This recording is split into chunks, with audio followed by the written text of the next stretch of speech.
Hello guys, today we are going to discuss what is PERT and CPM.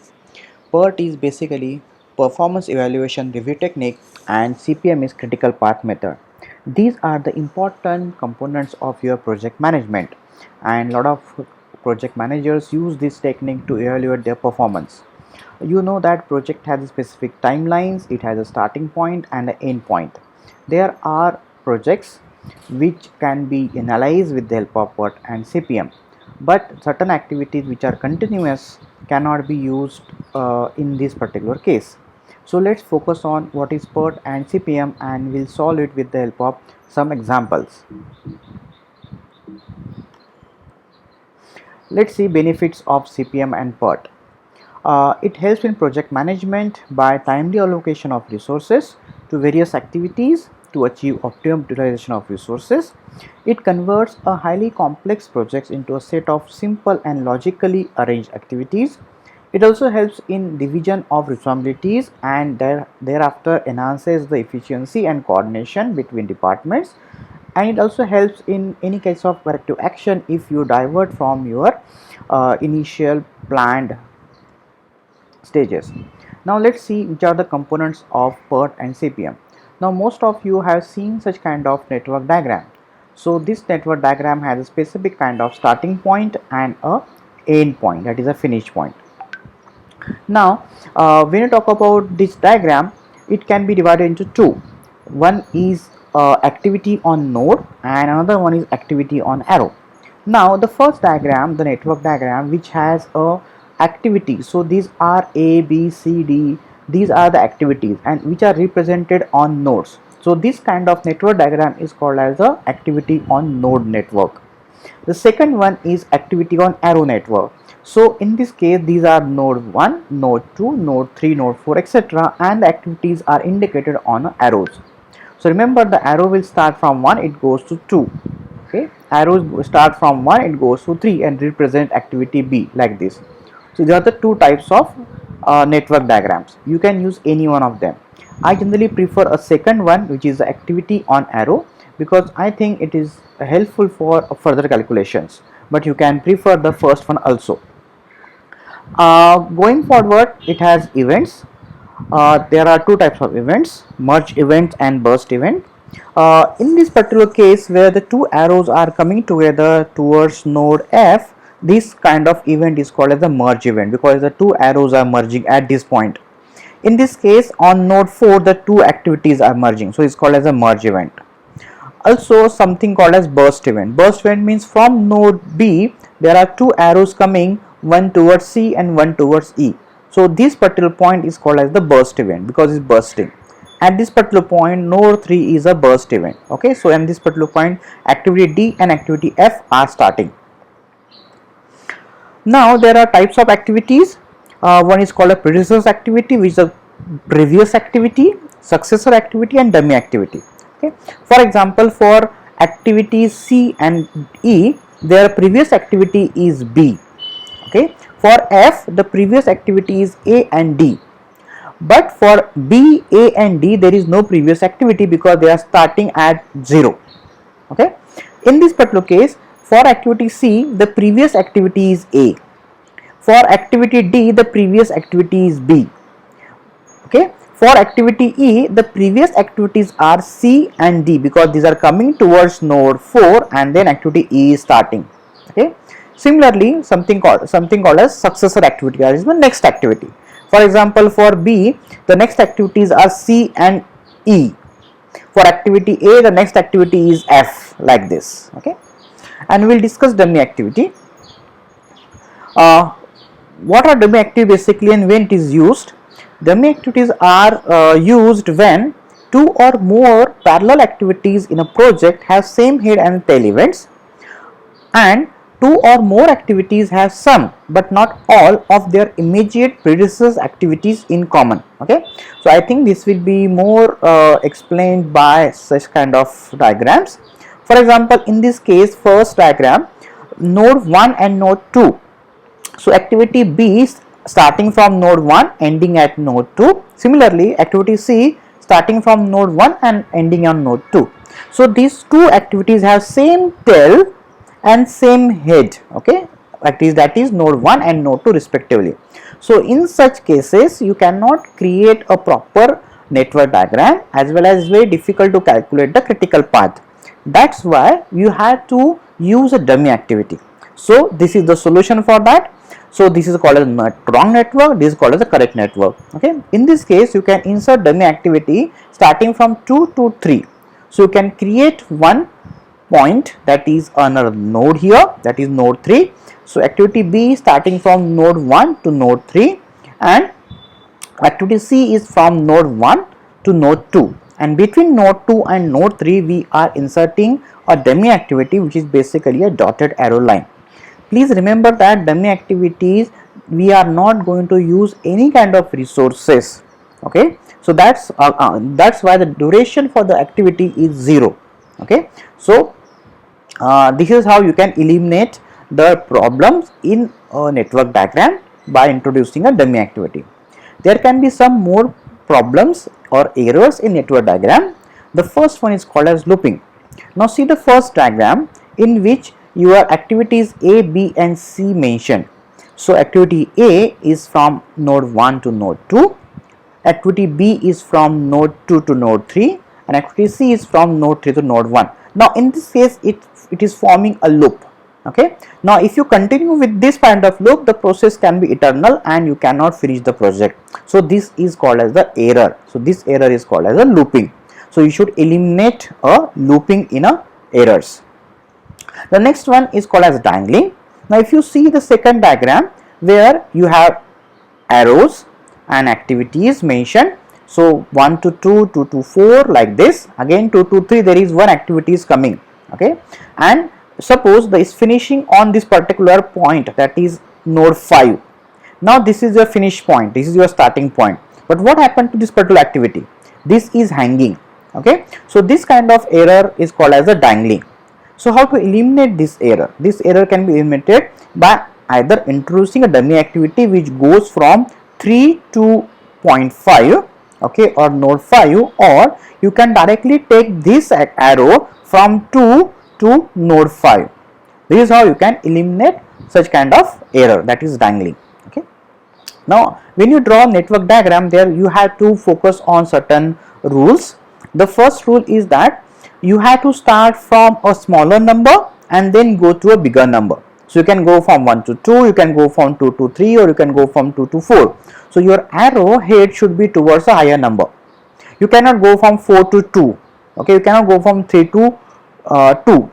You can change numbers, you can change nodes at any time, but the rule should be properly followed. Okay, now let's work on certain numericals, so it will help you to draw a proper network diagram. Okay, just take a minute to read this numerical. Pause your video and go through this literature. I am going to continue with this, where a company wants to draw a network diagram and also wants to indicate a critical path with a certain set of activities. Okay, so the set of activities are mentioned here. So the activity A indicates organization of sales office, activity B indicates hiring of salesmen. So this is a whole process followed by the company, and these are indicated by certain activities. What we are more interested in is to find out what are the predecessor activity, the activity before that. Okay, so this dash indicate that there is no previous activity to activity A. Okay, so activity A is basically a starting point. For activity B, the previous activity is A. That means B is completely depend upon A. Until unless you finish A, you cannot start activity B. For activity C, the previous activity is B.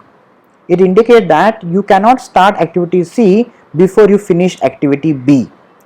Okay, similarly for other activities. Okay, now in this case you again see a dash here which indicate that G is also starting activity or starting point. Okay, a dash here also indicate J is also starting activity. That means you can start activity J. There is no previous activity to activities A, G and J. Okay, again if you see activity I, there are two activities before that, that is J and H. This indicate that you cannot start activity I before you finish activity J and activity H. Now focus on the next column, which indicate duration. Now duration is here days, means the time required to complete a particular activity. So there are 6 days required to complete activity A, 4 days required to complete activity B, and like this. The use of this duration is to calculate total project duration, total project timing, okay, which you can calculate when you draw a critical path as well as the network diagram. So let's focus on calculating the network diagram.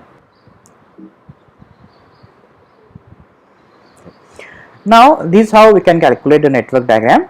I solved this numerical for you, where I reiterated that A, J and G are the starting points. So I start with node 1, okay, so and just circle it, and then your activity A, J and G I started simultaneously. So these 3 activities are continuous, okay. What you can do, you can first draw in a rough and then try to make it fair, because you may not get the exact drawing at the start of your try. So this is how you can draw a network diagram. You can take a time to understand these activities. So activity I is after activity J and H, so after completion of the particular activities, right? Okay, activity L is after K and C, so you can verify from this network diagram. For example, activity K is after A, okay, so activity K is after activity A, so you finish activity A at point 4 and then your K is starting, okay. You might require to do certain kind of trial and error before you finalize the network diagram, okay. And the number indicated in a bracket is basically the total duration required for the particular activity. So G takes 2 days, H takes 10 days, J takes 13 days, like this, okay. Now this is called as the network diagram or PERT diagram. Now we have to find out what is the critical path, okay. So let's see what is critical path. The critical path analysis is to estimate the total project duration and to assign starting and the finishing times to all activities involved in the project, okay, and this helps in checking the actual progress against scheduled duration of the project, okay. So in other words, is basically a sequence of critical activities that form a continuous path between the start of the project and its completion. So these are the important points to understand. And which are those critical events? The critical events or critical activities where your E is equal to L. Now we'll see what is E and what is L, okay. E is your early start and L is your late start. So when you are starting your activities as soon as the previous activity is finished, it is called as the early start, okay. And late start means when you postpone the activities to a later date or later time without impacting the total project duration, it is called as the late starts, okay. So all those critical events are those events where your early start and late starts are equal, okay. And the critical activities, your float is 0. We'll discuss float in another session, okay, but we'll first draw a critical path. Now when you have such kind of diagram, we'll start with early, okay. So early start means we start with E. So this one indicate the node 1, so we start at timing 0, okay. So E1 is equal to 0, okay, and then you start by adding 2 to 0 and then you make it E2 is equal to 2. So at this particular point your E2 is equal to 2. So after that you can start with H, okay. So early start E1, that's 1 indicate the node and you start timing as a 0. So after 0 you start at 0.1, 0.2, 0.3 in number of days, okay, and you finish in activity G in 2 days, okay. So your E2 for H is equal to 2. So after that you can start your activity H. So if you see what will be the E3, okay. Now when you talk about E3, you can reach to node 3 from 2 ways, okay. Either you go from 1 to 2 and then 3, or you can directly go from 1 to 3. So in this case you have to find out what is the value at E3. If you go by this route, E1 to E2 to E3, the values will be 2 plus 10 becomes 12.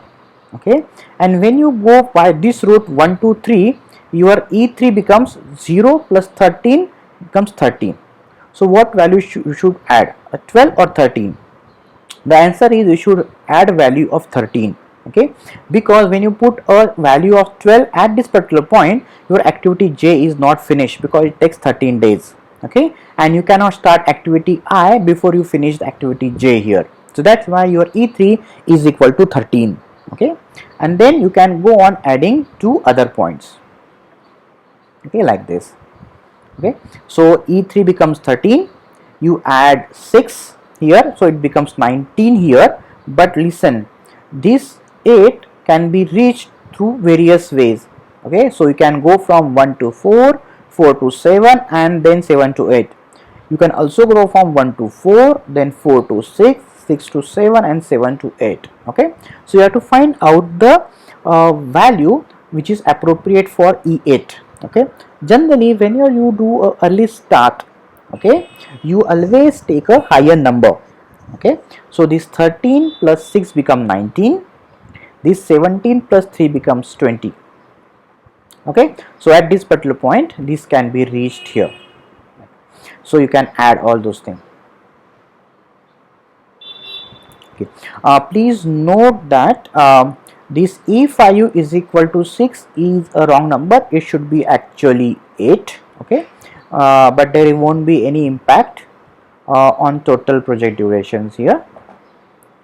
Okay, so make it 8, and obviously it will become 8 plus 4 becomes 12, and 12 plus 10 becomes 22. Okay, so as we are focusing on to a higher number, so we have to ignore 22 and we can take 25. Okay, now your E10 is equal to 25. This is a total project duration.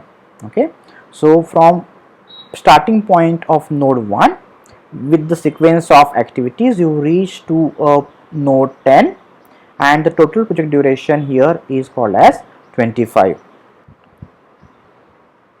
Okay, I hope it's clear.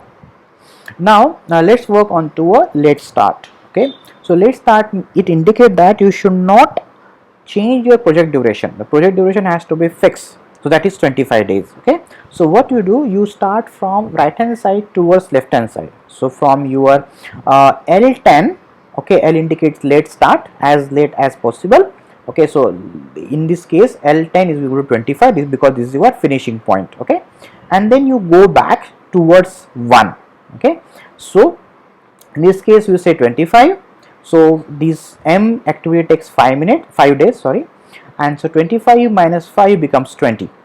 Okay, similarly 25 minus 10 becomes 15, like this. Okay, so you can go back from one node to other node. Okay, so if this L5, the L5 becomes 15 minus 4, 11.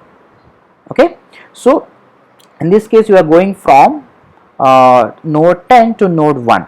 Now remember that whenever you go from L, that is the late timing, you should consider the least time, not the higher time. Okay, so in result this will be your late start. Okay, so this diagram indicates both early start as well as the late start. Now as per the critical path technique, it says that your L is equal to E, that means early start and late start, so that activities are called as the critical activities, and then you can get that particular path. Now in this case, let's see which are your critical activities where your E's and L's are same. Okay, so if you start from this side, okay, so obviously your E's and L are both are 0, so this should be the starting point. If you check this 2 and 4 are not equal, 13 14 are not equal, your 6 and 6 are equal, so this can be one of the node. Okay, this 10 and 10 are equal, this 5 6 11, so is actually 8, so 8 11 is not equal, this 12 15 is also not equal, so this is out of league, but this 10 10 are same, this 17 17 are same, this 20 20 are same, and 25 25 are same. So in other words, you can see the network diagram and calculate the critical path. So your critical path will indicate this route. Okay, where your E's and L's are equal. So E and L is equal to 0, here it is 6, here it is 10, this is 17, this is 20 and 25. Okay. So what critical path actually means that if you change the duration of these activities, your total project duration will change. That's why it's a critical activity. Okay, if you see this particular I, okay, activity I takes 6 days. It can start on at the end of 13. It takes 6 days, that means it can finish at the end of 19. But the next activity you are starting at 20. Okay, so this activity I has 1 day extra, so it can either start by 13 or it can start by 14, but it will still finish on 20. So this is not a critical activity. But if you do in this case, if L takes 4 days, so 17 plus 4 becomes 21. So in this case your project duration will change, because 21 plus 5 become 26, duration will change. So in critical path your duration should not change. Okay, so these are your critical path. So in other words, your critical path is your A, B, C, L and M as mentioned in the network diagram, and your total project duration is 25 days. Okay, guys, I hope you understand this simple, very basic critical path and PERT technique. If you want more information about the same, please write it in the comments below. I will reply to it. Also, in my second session, I am also going to add the topic on floats as well as project crashing. So please subscribe to this channel and let me know what is your feedback. Thank you very much.